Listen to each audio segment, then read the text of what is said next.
what is something that you do, or that other voice actors maybe they've done? What is something that they do to avoid the raspiness, maybe, of sounding authentically choked up without sounding like you're having, a sore throat problem?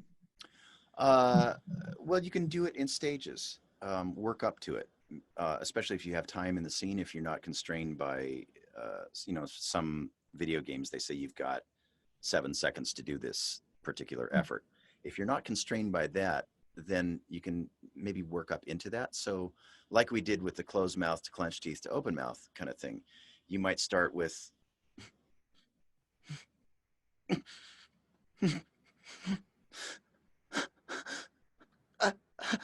where you're almost speechless. It's almost like a pant, like you're panting, but you're chopping it up. You're just making it a little more staccato. Is that what you had in mind for being Yeah, choked up? because I always think of, like, if someone's really betrayed, like, I can't believe you would do this to me. Like, if that was the line, um, Vani would be angry and want to say it, like, I can't believe you would do this to me, right? Uh-huh.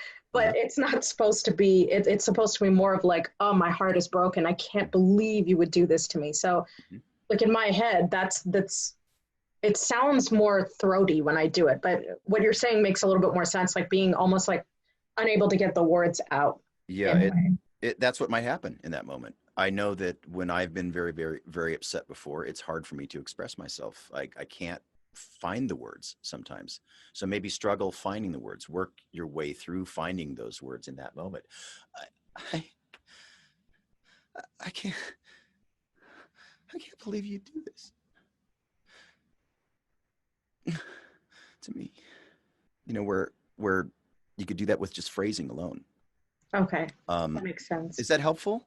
Oh yeah, no, no, it really is. It's just because I've never had to, like, it's either been, we run away, we're upset, we cry, or, it's been extremes, but where it's more subtle, I think Hmm. that's a little bit trickier. And I know, especially if you go into a studio, there's more subtlety. On stage, sometimes you have to project, it can be bigger, Hmm. and the subtlety is a little bit harder, Yes. when you're, This is your you know, friend. yeah. The microphone is your friend. Make friends with the microphone and it will pick up everything that you do. And that's Yeah. why it's good to practice this stuff with headphones by yourself. Record yourself doing it and you can hear something as subtle as which would not transfer on stage. Hmm. The audience couldn't hear that. They might see that in your face, but you'd have to do something much bigger and broader to express that same emotion. So Yeah. here you actually have a little bit of a safety net. You can really start playing with that as though you were crying in your closet, hiding away from the world.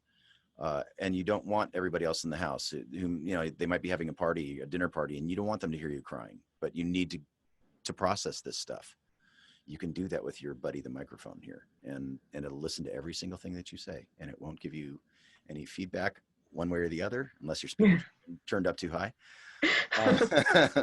But hopefully that helps. Yeah, I would start really, really, really small and build it up from there till it sounds authentic, but without going over the top.